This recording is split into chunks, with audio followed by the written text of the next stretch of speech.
ये शास्त्र सम्मत सिद्धांत भी है और इस विषय में सब सयाने एक मत भी हैं कि जीवन में सुख स्थिर रहता है धर्म की छांव में। सुख का मूल धर्म है और धर्म की रक्षा केवल एक ही प्रकार से हो सकती है, वो है धर्म को धारण करके। ना तो प्रवचन उपदेश से धर्म की सुरक्षा संभव है और न शस्त्र शास्त्र का आधार लेकर कुछ वाद विवाद करके। धर्म की रक्षा संभव है जीवन में धर्म को धारण करके। इसीलिए मैं निवेदन करता आ रहा हूं कि भक्ति रूपी जो परम धर्म है, जो भागवत धर्म है, उसे भक्तों ने जी कर सुरक्षित रखा है। उस रहनी से रहकर उस धर्म को सुरक्षित रखा है और उनके त्याग, उनके बलिदान के परिणाम स्वरूप ही आज हम लोग उस धर्म रूपी वट वृक्ष की छांव में बैठे हैं, किंचित सुख पाते हैं। आज कुछ अधिक न कहते हुए मैं प्रसंग में ही प्रवेश करूंगा। श्री सीता सहचरी जी ने संत सेवा रूपी अपने उस धर्म की रक्षार्थ जो किया, वो दूर से देखने पर किंचित विपरीत जान पड़ता है, अटपटा जान पड़ता है, अनुचित भी कोई कह सकता है इसे। पर वस्तुतः किया क्या? धर्म की रक्षा की। महाभारत में श्री कृष्ण का वाक्य है कि अगर उद्देश्य धर्म है तो फिर कभी कभी छल कपट, साम दाम दंड भेद किसी भी रीति का उपयोग करके धर्म की रक्षा की जानी चाहिए। बड़ी बात है कि आपका उद्देश्य क्या है, किस लिए कर रहे हैं आप। एक बार मुझसे किसी ने पूछा कि ये काम उचित है या ये काम अनुचित है। मैंने कहा काम कोई भी उचित या अनुचित नहीं होता, बड़ी बात है किस उद्देश्य से उसे किया जा रहा है। धर्मराज युधिष्ठिर से श्री कृष्ण कहते हैं कि आप एक बार असत्य भाषण करिए कि अश्वत्थामा मारा गया। यद्यपि किसी भी स्थिति में, प्राण जाने की स्थिति में भी, क्योंकि झूठ बराबर पाप नहीं है, असत्य भाषण उचित नहीं है, पर प्रभु आज्ञा देते हैं और आज्ञा भी किसको देते हैं? धर्मराज युधिष्ठिर को आज्ञा देते हैं, जिनका जीवन व्रत है कि मैं कभी किसी स्थिति में असत्य का स्पर्श नहीं कर सकता। पर प्रभु कहते हैं कि इस असत्य का उद्देश्य क्या है? धर्म की प्रतिष्ठा है। अर्जुन से भी भगवान ने यही कहा कि मैं तुझसे अपने अनुजों से लड़ने के लिए नहीं कह रहा हूं कि अर्जुन ये मत सोच कि सामने भीष्म पितामह खड़े हैं, ये ना विचार कर कि सामने गुरु द्रोण खड़े हैं। केवल तुझे इसी भाव से लड़ना है कि जो सामने सेना खड़ी है ये अधर्म के पक्ष में है। ये युद्ध जो है ये धर्म और अधर्म का है, ये नीति और अनीति का है, ये उचित और अनुचित का है, ये सत्य और असत्य का है। ये दो वर्गों में, ये दो समूहों में लड़ा जाने वाला युद्ध नहीं है, ये सत्य और असत्य के बीच में होने वाली हार है। तो कहने का तात्पर्य मेरा ये है कि कभी कभी धर्म की रक्षा के लिए संत जनों को, भक्त जनों को किसी भी मर्यादा का अतिक्रमण करके जाते देखा गया है। पर यहाँ ये विचार बिल्कुल भी नहीं छोड़ना चाहिए कि उन्होंने जो किया है विशुद्ध रूप से केवल भागवत धर्म की प्रतिष्ठा के लिए किया है। मैंने निवेदन किया, श्री सीता सहचरी जी ने जो किया वो दूर से किंचित अनुचित जान पड़ सकता है किसी को, बुद्धि के धरातल पर देखेंगे तो वो अनुचित सा ही जान पड़ता है, पर उसका उद्देश्य क्या था? भागवत धर्म की प्रतिष्ठा। एक जीवन व्रत है भाई उनका कि उनके द्वार पर जो आए वो भूखा ना जाए, वो खाली ना जाए। आज परिस्थिति ऐसी उत्पन्न हो गई, सो वहां तक गए जहां तक शायद एक साधारण मनुष्य का मन बुद्धि नहीं जा सकता, जो कल्पनातीत है, आपके मेरी सामर्थ्य से बाहर है, पर उन्होंने करके दिखाया। और निवेदन मैं ये कर रहा हूं कि इस प्रकार धर्म को जीवन में धारण करके ही धर्म की रक्षा संभव है। और एक बात यहां मैं और जोड़े देता हूं कि धर्म का मार्ग कभी बहुत सरल नहीं होता, नहीं होता। मैं बार बार श्री गीता जी का सिद्धांत दोहराता हूं। भगवान कह रहे हैं यत् तदग्रे विषमिव, कभी कभी तो ये विष पीने जैसा है, ये बड़ा कठिन है, ये मार्ग बड़ा कठोर है, पर भगवान कहते हैं परिणाम अमृतमय है। मैं तो सीधा सा उदाहरण आपको कई बार दिया करता हूं ना, 2 मार्ग हैं। हर श्वास में आपको 2 मार्ग मिलते हैं। आप अगर ध्यान से देखें ना, हर श्वास में आपको 2 मार्ग मिलते हैं। वो श्वास व्यर्थ भी जा सकती है और उस श्वास से भजन भी हो सकता है।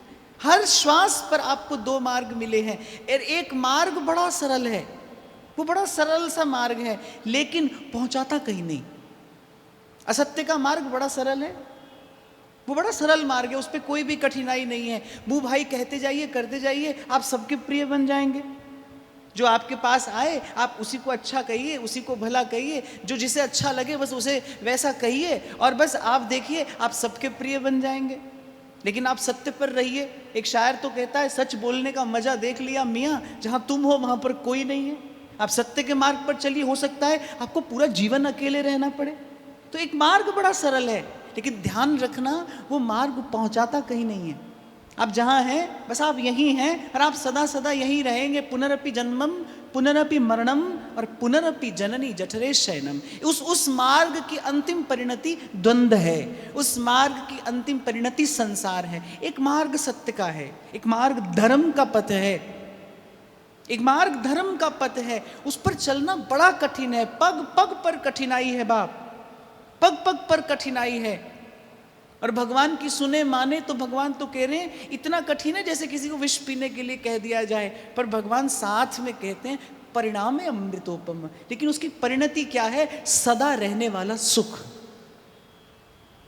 तो संतों ने जब विवेक जगाया सत्संग से, तो उन्होंने पाया कि थोड़ी देर का दुख पाना अच्छा है सदा का सुख प्राप्त करने के लिए। और ये क्षण भर का सुख पाने के लिए हम जो मनुष्य जीवन गंवाते चले जा रहे हैं और चले ही जा रहे हैं, संत कहते हैं किसी भी प्रकार से भाई ये तो बुद्धिमानी नहीं है। नागरिया जी बड़ी प्यारी बात कहते हैं, संग फिरत है काल भ्रमत नित शीस पे, यह तन अति छिन भंग धुआं को धौर हर।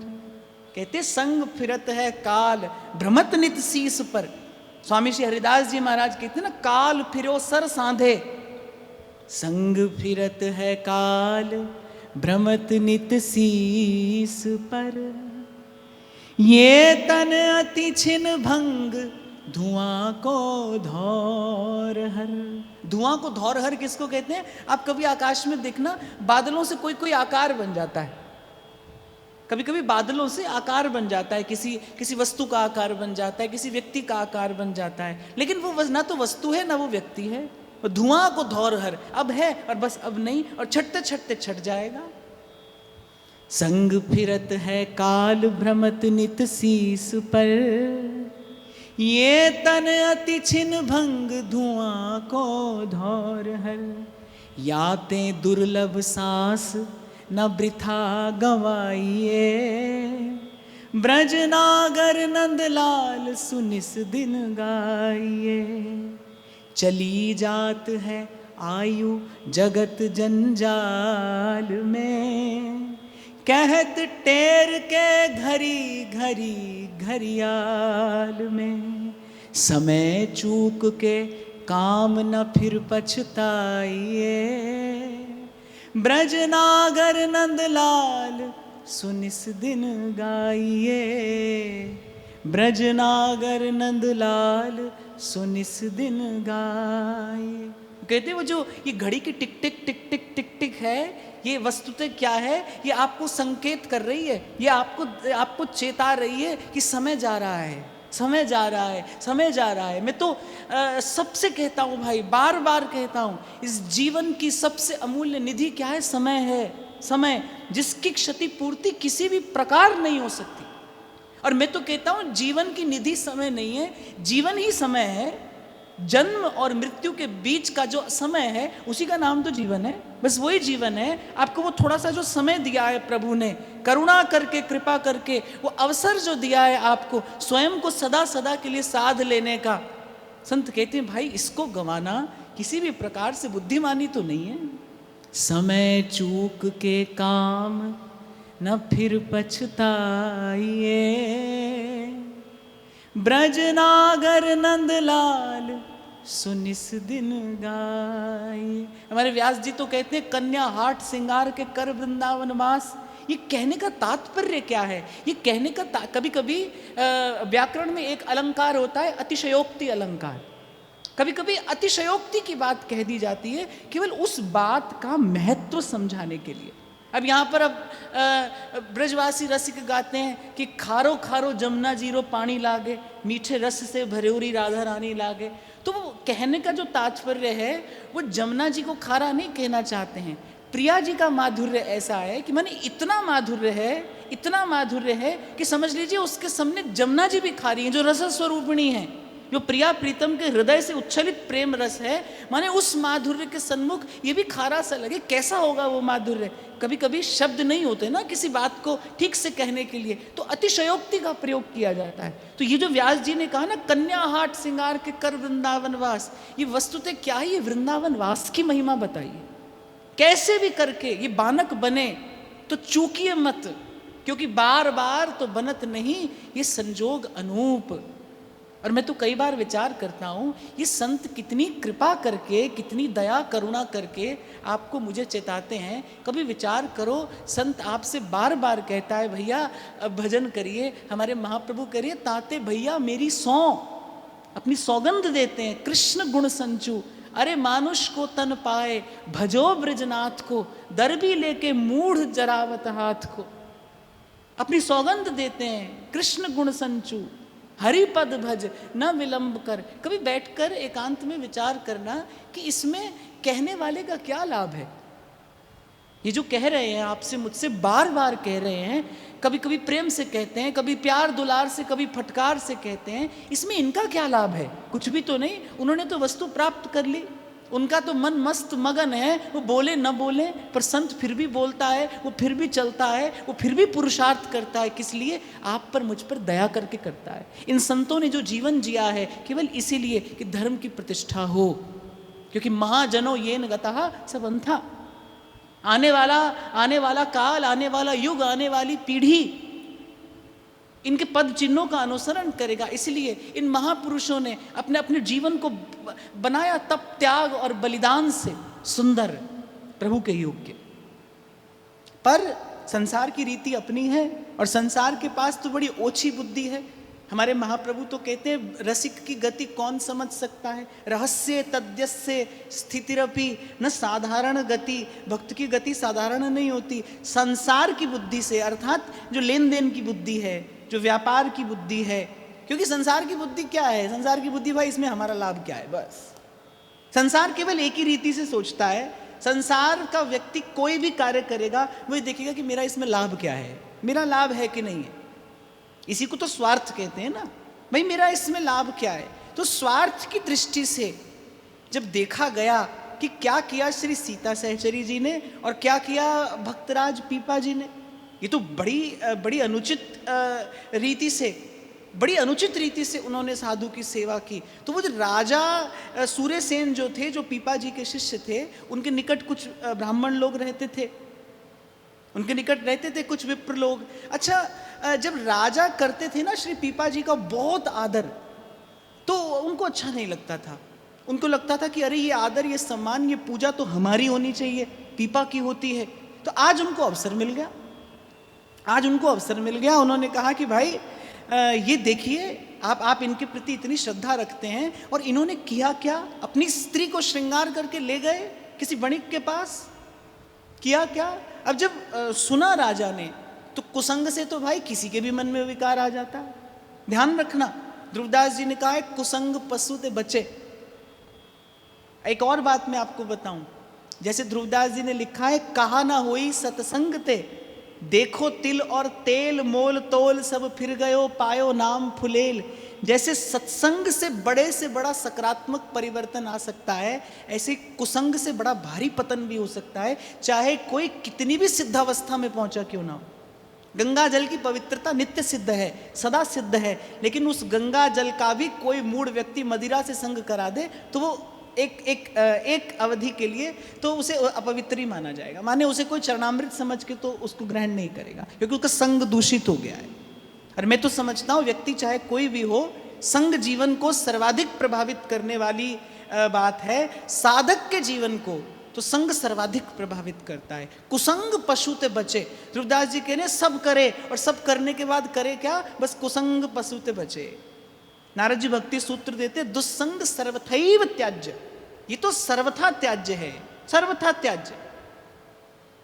पहले दिन मैंने आपसे कहा था ना, पहले संत लोग गुरुजन ये नहीं पूछते थे घर कैसा है, संसार कैसा है, व्यापार कैसा है, ये पूछते थे मन कैसा है, चित्त कैसा है। मन तो स्वस्थ है ना, बड़ी से बड़ी हानि होती हो जाने दीजिए, मन मैला ना हो, आपका मन विकृत ना हो, आपके मन में विकार ना आए, मन में राग द्वेष ना आने दीजिए, मन में ईर्ष्या ना आने दीजिए, मन कुसंग ना कर बैठे कहीं। राजा ने कुसंग कर लिया, जिनके चरणों में बड़ी भारी श्रद्धा थी, जिनके चरणों में अपना राजपाट सब न्यौछावर कर दिया था, उस परम भागवत के लिए राजा के मन में कुछ अवज्ञा का भाव आ गया कि तो वस्तुतः इन्होंने अनुचित किया। अच्छा, और एक और बात, श्रद्धा जो होती है ना बिल्कुल कांच की सी होती है, दिखा तो वो आर पार का दृश्य देती है, लेकिन होती कांच की सी है। वो टूटने में एक क्षण लगता है, उसको टूटने में एक क्षण लगता है। इसीलिए कुछ भी ना सुनिए, कुछ भी सुन लेने के लिए नहीं है, कुछ भी ना देखिए, कुछ भी ना सुनिए, कुछ भी ना देखिए। अपने आचार, अपने विचार और अपने आहार को सुरक्षित रखना ये साधक का प्रथम कर्तव्य है। अब उन विद्वेषी जनों ने कह दी रहा पीपा जी के कान में कुछ ऐसी वैसी सी बात, कुसंग हुआ और अपने गुरु चरणों के प्रति अवज्ञा अवहेलना का भाव आ गया। और मैं समझता हूं कि जिस क्षण गुरु के प्रति अवज्ञा या अवहेलना का भाव आता है, उस क्षण जीव भगवत प्राप्ति के लिए सदा सदा के लिए अयोग्य हो जाता है। कोई और घटना नहीं घटती जीवन में, कोई और हानि नहीं होती, लेकिन मन जो है ना वो भजन के योग्य नहीं रह जाता।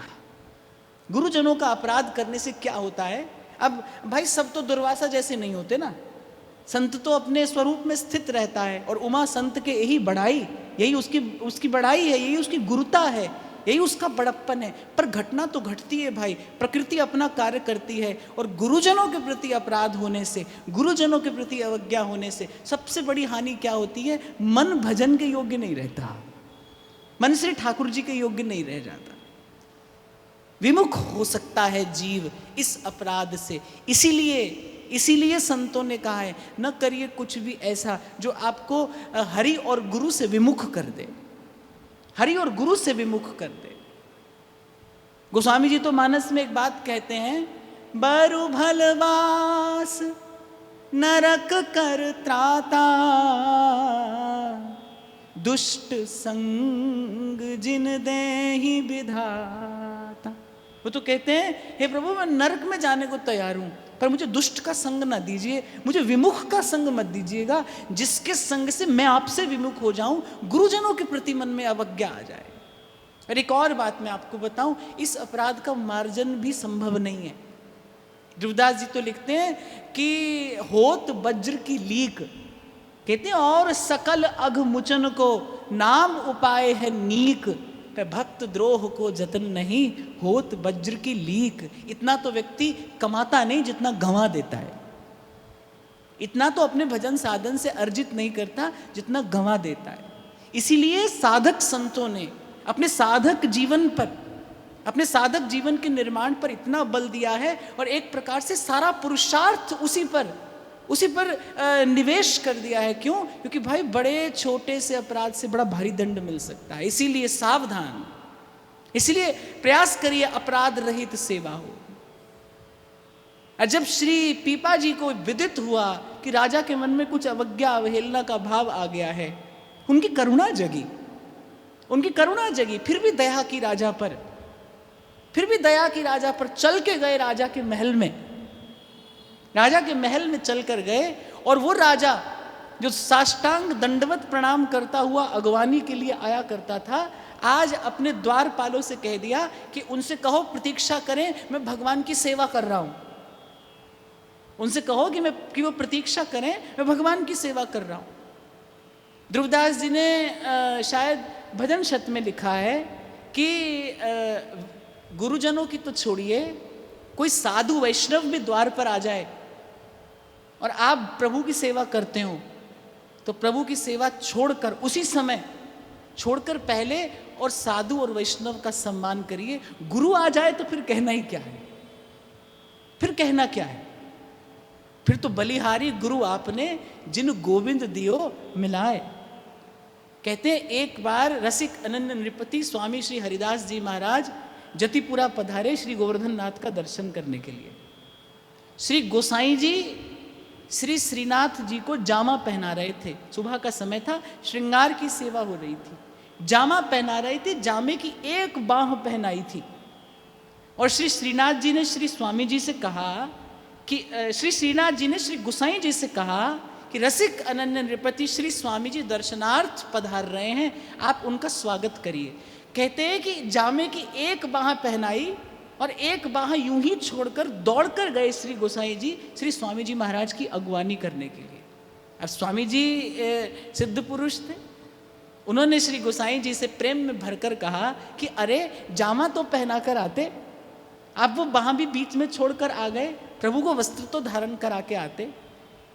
और श्री गोसाई जी भी प्रेम रस से परिपूर्ण हृदय श्री स्वामी जी को उत्तर देते हैं कि अरे आपकी अगवानी की सूचना देने के ब्याज से मुझे श्री लाल जी के मधुर वचन तो सुनने को मिले, जैसे ही प्रभु ने कहा और मैं दौड़कर चला आया।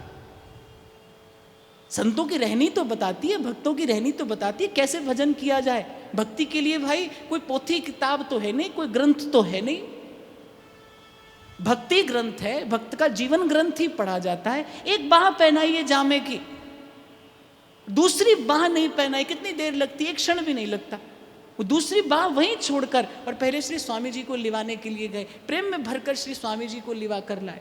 इस प्रकार संत वैष्णव का सम्मान करिए। अगर द्वार पर आ जाए तो आप भगवत सेवा जैसा महत्वपूर्ण कार्य भी करते हो, बाकी तो कुछ कहने की अब आवश्यकता नहीं रही, भगवत सेवा भी कोई करता हो तो प्रभु की सेवा छोड़कर पहले वैष्णव का, पहले संत जनों का आदर करना चाहिए। और गुरु आ जाए तो फिर तो कहना क्या, फिर कहना क्या।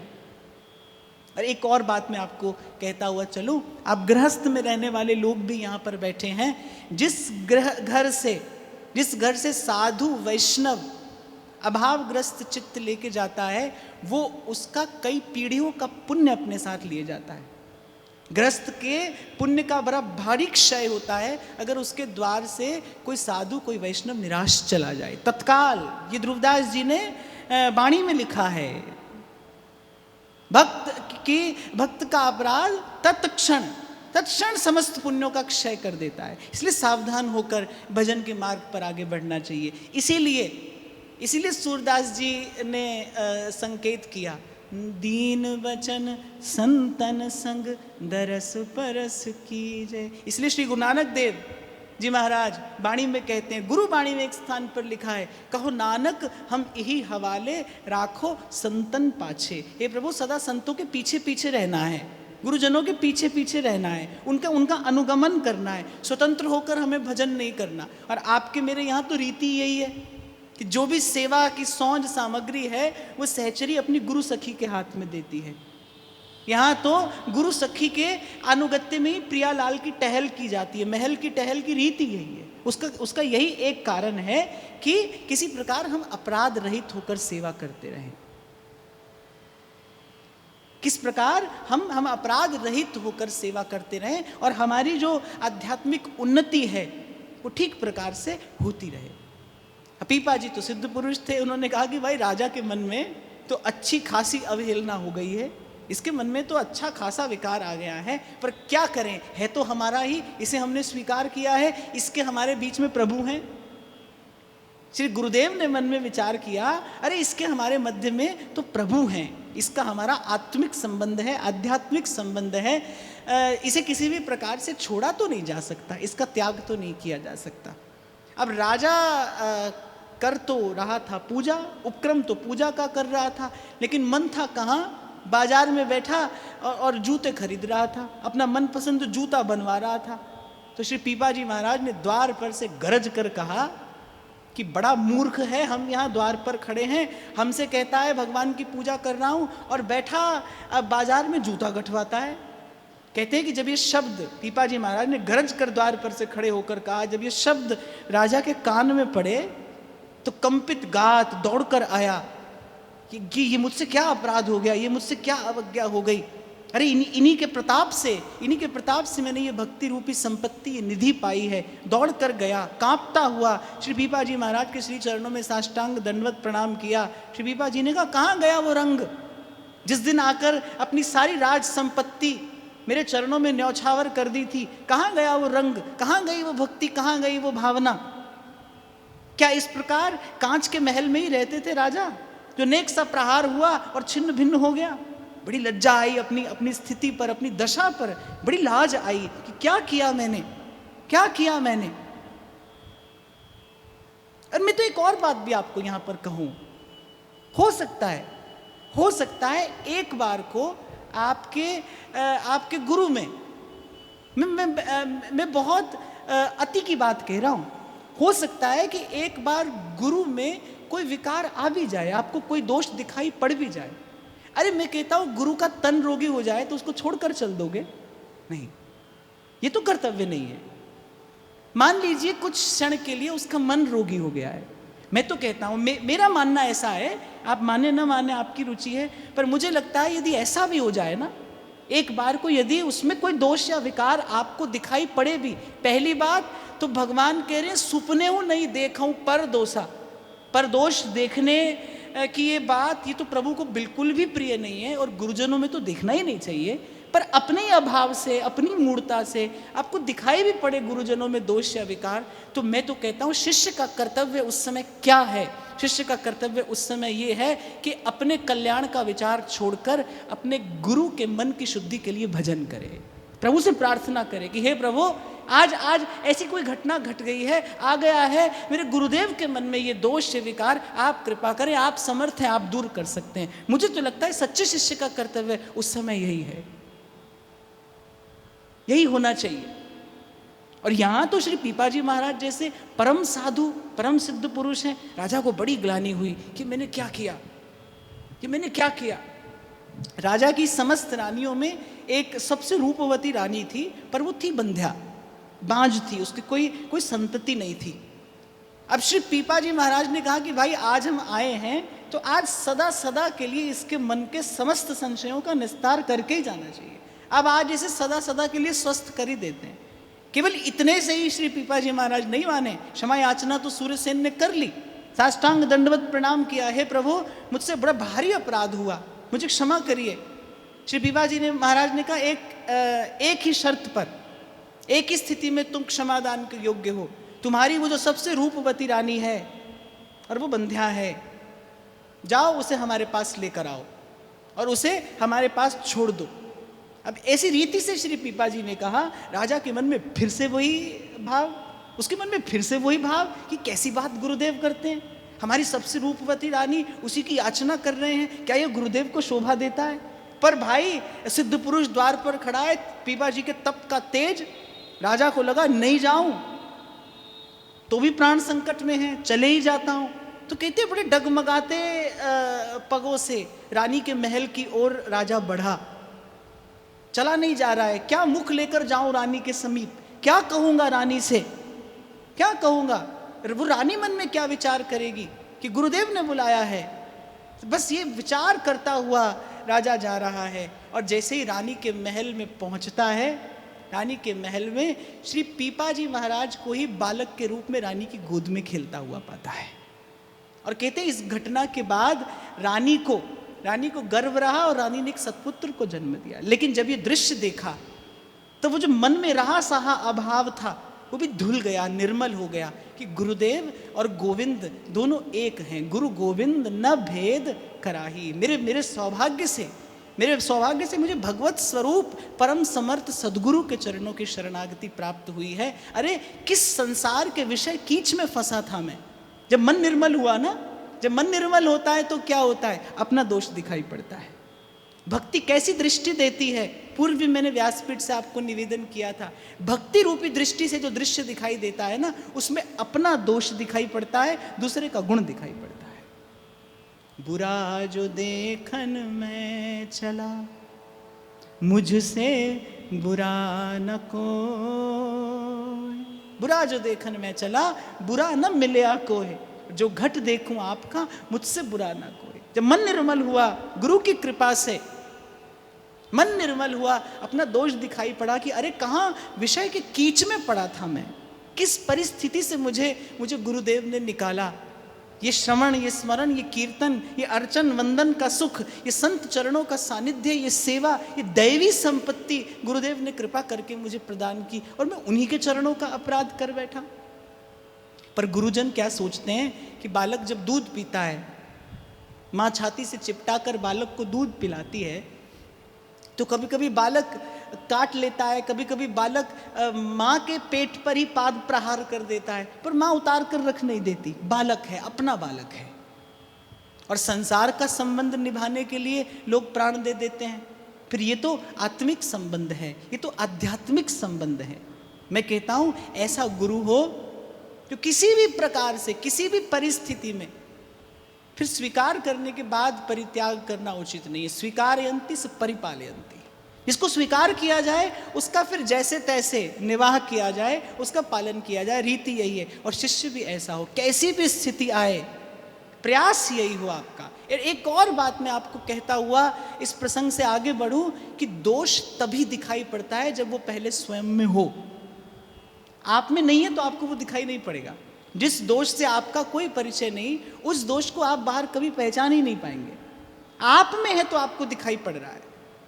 पर फिर भी मैं कहता हूँ सावधान रहना कि संतों में, वैष्णवों में, गुरुजनों में, ध्रुवदास जी तो सिद्धांत विचार में कहते हैं कि जिन्होंने ऐसा किया उन्होंने सब अनाचार किया। जिन्होंने ऐसा किया बोले उन्होंने सब अनाचार किया। बोले उनका एक भजन, ताकि एक निमेश के रस भजन पर और सुख कोटि कल्पन के वार डारिए। ध्रुवदास जी भक्ति सिद्धांत देते हैं कि ऐसे रसिक संतों का एक क्षण का भजन, उस एक क्षण के भजन सुख पर और सुख कोटि कल्पन के वार डारिए। ले जिनने तिनके आचार विचार में कछु ऐसो कियो, तिनने सब अनाचार कियो। तो ऐसे अनाचार से बचकर रहना, ये करना उचित नहीं। तो राजा सूर्यसेन को उसकी खोई संपत्ति लौटाई, और उसकी खोई संपत्ति क्या थी? गुरुजनों के चरणों में श्रद्धा, विश्वास। ये भगवदीय संपत्ति है, ये दैवी संपत्ति है। ये जीव कमाता नहीं भाई, ये सदगुरु के प्रसाद से मिलता है।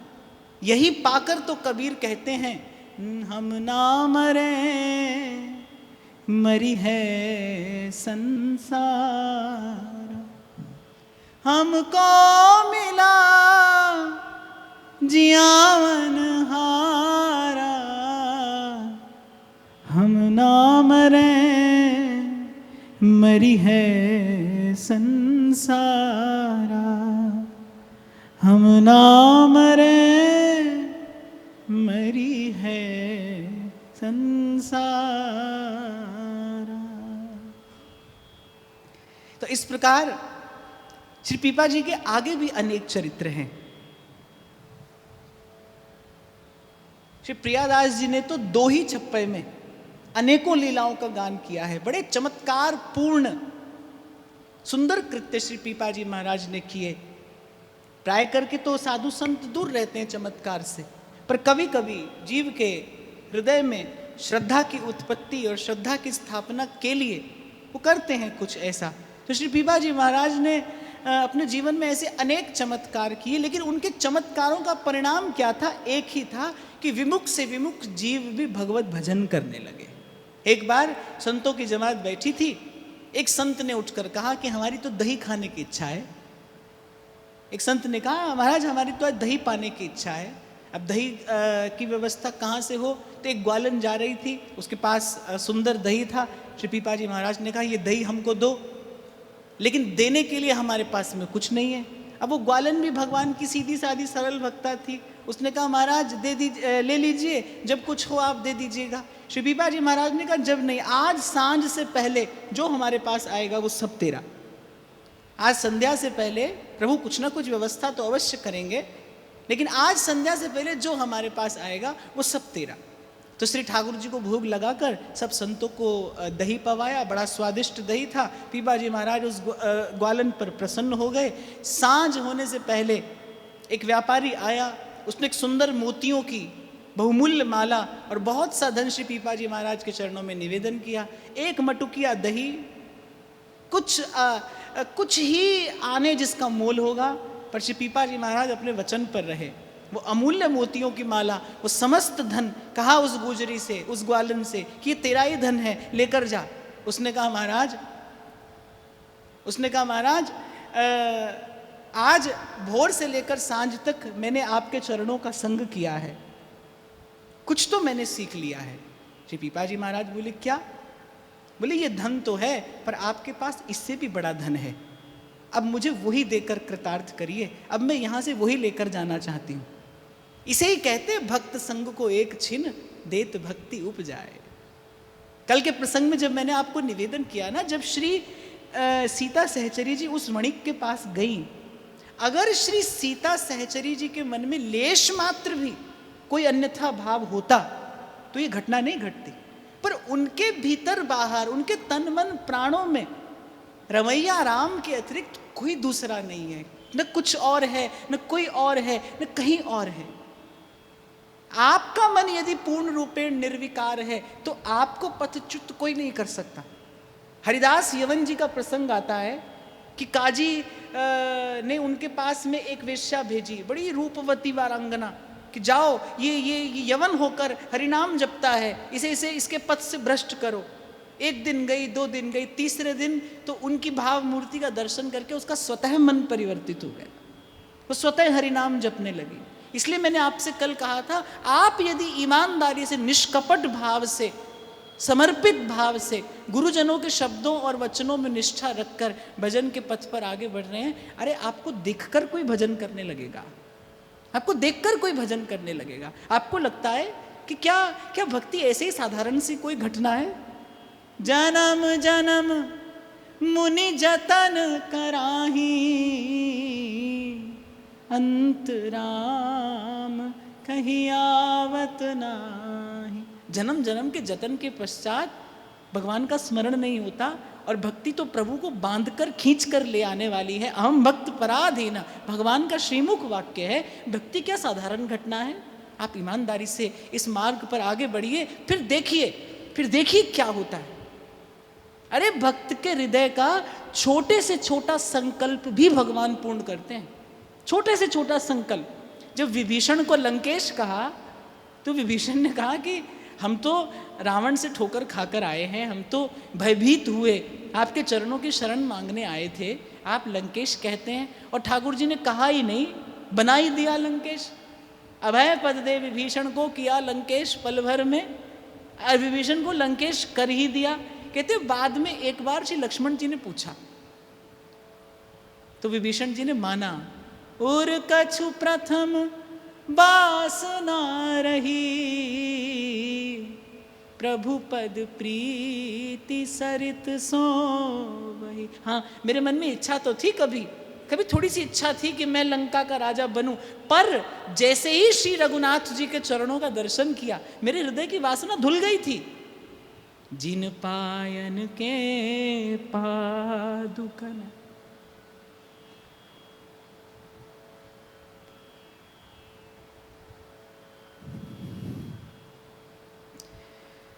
भरत रहे मन लाय।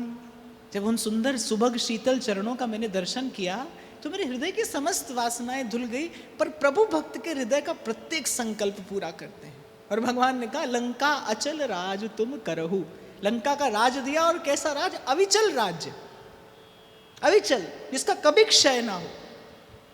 जब ध्रुव जी ने भी जब श्रीमन नारायण का दर्शन कर लिया, जब दर्शन हो गए प्रभु के, प्रभु ने अपने कर कमल में विराजमान उस ज्ञान रूपी विमल शंख का स्पर्श ध्रुव जी के गाल से, कपोल से कराया।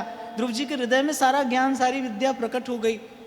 ध्रुव जी याचना तो राज्य सुख की लेकर ही आए थे, लेकिन जब प्रभु का दर्शन हुआ तब कहा कि हे प्रभु, अब मुझे आपकी भक्ति के अतिरिक्त और कुछ नहीं चाहिए, अपने चरणों की विमल भक्ति प्रदान करिए। भगवान ने कहा प्रदान करेंगे, पर उससे पहले 36,000 वर्ष तक ये राज्य सुख भोगिए।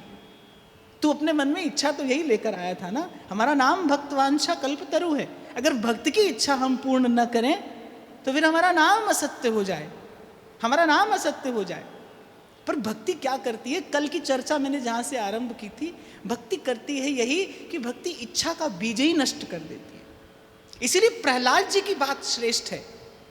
प्रहलाद जी जब गोद में बैठे थे, सब सारी सृष्टि त्रिलोकी कांप रही है नृसिंह भगवान के कोप से। भगवान इतने आवेश में थे, मैं जब इस घटना का स्मरण करता हूँ तो नेत्र भी भर जाते हैं, मुख पर मुस्कान भी आ जाती है कि इतने आवेश में थे भगवान। चीर फाड़ रहे थे भगवान हिरण्यकश्यप को, मर गया है वो, उसके प्राण जा चुके हैं। भगवान उसके मृत देह को चीरे फाड़े जा रहे हैं, इसने मेरे नन्हे से बालक को, भक्त को कितना कष्ट दिया। और जब प्रहलाद जी गोद में बैठे, भगवान ने गोद में बैठाया, कोई जाने को तैयार नहीं था। भगवान के कोप से, क्रोध से दसों दिशाएं जल रही थी, सारी सृष्टि भस्मीभूत होने को थी। ब्रह्मा जी को चिंता है। अरे उस समय हलाहल विष पीने वाले महादेव का भी सामर्थ्य नहीं हुआ कि प्रभु के सन्मुख चले जाएं, और तो कौन जाता। वो भगवान जिनके लिए कहते हैं कि ये मेरे सेवक भी हैं, मेरे सखा भी हैं, मेरे स्वामी भी हैं, पर महादेव भी सन्मुख नहीं जा रहे थे। प्रहलाद जी गए, प्रभु ने झट से प्रहलाद जी को गोद में बैठाया। और संत बड़ी सुंदर बात बताते हैं, प्रहलाद जी को भय क्यों नहीं लगा, प्रहलाद जी भयभीत क्यों नहीं हो रहे थे। कहते हैं सबकी दृष्टि भगवान के मुख पर थी। क्रोध से रक्तिम भगवान के नेत्र, वो बड़ी बड़ी दाढ़ों से निकल रही है क्रोधाग्नि जो जला रही है सारे सारे अस्तित्व को। कहते लेकिन सबकी दृष्टि भगवान के श्रीमुख पर थी, प्रहलाद जी की दृष्टि भगवान के चरणों पर थी, इसलिए उनको भयभीत, उनको कोई भय नहीं लगा।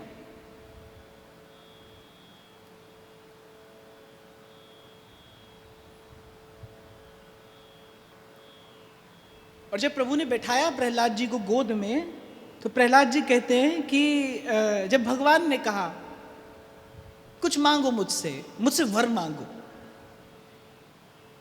5 वर्ष की अवस्था प्रहलाद जी की, और प्रभु से कहते हैं प्रभु आपकी गोद में बैठा हूं, आप प्रेम से दुलार रहे हैं, अब और क्या मांगूं, अब और मांगने को क्या रहा। आप मुझे गोद में लेकर बैठे हैं, मुझे दुलार रहे हैं, मैं अब आपसे और क्या याचना करूं।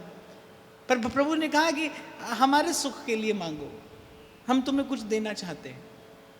तो प्रहलाद जी कहते हैं हे प्रभु, यदि आज आप वर देने को उत्सुक हैं तो फिर मुझ पर कृपा करिए, क्योंकि मैं तो जीव हूं, मैं तो भटक सकता हूं। आप मुझ पर कृपा करके मुझे ये विश्वास दे दीजिए कि मेरे मन में, मेरे चित्त में आपके अतिरिक्त कभी किसी इच्छा का उदय नहीं होगा। मैं अनंत काल तक केवल आपको चाहूं, केवल आपको चाहूं, केवल आपको चाहूं, बस यही वरदान मुझे दीजिए। अरे भगवान ने कहा हमने तुझसे कुछ मांगने को कहा था, और ये तूने क्या मांगा। पर प्रहलाद जी ने कहा हे नाथ, आपके चरण कमलों की भक्ति के प्रसाद से इतना हमने जान लिया है, राधा वल्लभ लाल बिन कहूँ न पायो सुख, डारन डारन मैं फिरो, पातन पातन दुख। और बस ऐसे ही भक्त हैं भाई जो भगवान का मंदिर हैं। हमारे व्यास जी लिखते हैं साचा मंदिर हरि के संत। सच्चा मंदिर कौन है, बोले जो संत है वो प्रभु का सच्चा मंदिर है। क्योंकि ऐसे भक्त जाहि न चाही कबहूँ कछु, तुम संग सहज स्नेह, बसहु निरंतर ताके उर, सोराउर निज गे। स्वामी सखा पितु मात गुरु, जिनके तुम सब तात, तिनके मन मंदिर बसो, सिया सहित दो भ्रात। मांगने योग्य तो यही है, पद सरोज अनपायनी भक्ति सदा सत्संग, सदा सत्संग, सदा सत्संग। एक बार एक तेल बेचने वाली थी, तेल ले लो तेल ले लो, और बड़े कठोर शब्दों में चिल्लाती थी। रूपवती थी। श्री पीपा जी महाराज की दृष्टि पड़ गई। उन्होंने कहा, इतने कठोर स्वर में चिल्लाती है, सीताराम सीताराम कह लिया कर। तो कहने लगी, सीताराम तो विधवा स्त्रियां जपती हैं, मैं क्यों जपने लगी? और दो टूक सा उत्तर देकर चल दी। रूप का, बल का, विद्या का मद होता है ना जब, तो अपने हित और अहित की बात समझ में नहीं आती। प्रमाद में क्या होता है? यही तो होता है, विवेक शून्य हो जाता है जीव। इसे ही मूढ़ता कहते हैं, ये मन की मूढ़ता है। दो टूक सा उत्तर दिया श्री पीपा जी को। कह रहे सीताराम सीताराम तो विधवा स्त्रियां जपती हैं, मैं क्यों जपने लगी? और कहते घर पहुंची तो क्या देखती है कि पति को लौटते लौटते कहीं ठोकर लगी, गिरा, सर पर चोट लगी और प्राण पखेरु उड़ गए। अब तो छाती पीट कर हाय राम हाय राम हाय राम चिल्लाती है। पीपा जी महाराज ने कहा, हमारे कहने से सीताराम जप लेती तो हाय राम नहीं कहना पड़ता। तो समझ में आ गई कि हो सकता है प्रभु ने मुझ पर कृपा करके ही ऐसा बानक बनाया हो। ये घटना मेरे जीवन में घटी। दौड़ कर गई, श्री पीपा जी महाराज के चरणों से लिपट कर रोने लगी, मुझे क्षमा करिए, जैसा कहेंगे वैसा करूंगी। श्री पीपा जी महाराज ने कहा, आजीवन सतत श्री राम नाम जपने का व्रत ले, तो मैं तुझे इस कष्ट से मुक्ति दिला सकता हूं। वचन दे दिया। श्री पीपा जी महाराज ने भगवत चरणामृत मुख में डाला, पति भी सीताराम सीताराम कहता खड़ा हो गया। विचार करने की बात यहाँ पर ये है, इसीलिए मैं आपसे अभी कह रहा था, भाई कोई भजन करे न करे, इसमें संत को क्या लाभ है? कुछ नहीं। लेकिन वो अपने सहज स्वभाव वश, वो अपनी सहज दयालुता वश, कभी मार से, कभी दुलार से, कभी फटकार से, बस किसी भी प्रकार से वो जीव को भजन में लगा देता है। संत सोई जो विषय छुड़ावे, संत सोई जो हरि जपावे। आप जपे और नाम जपावे, आप भी जपे और औरों को भी जपाए। नारद जी कहते हैं भक्त का यही लक्षण है, सतरति सतरति स लोकान तारयति। आप भी जपता है और सबको जपाता है।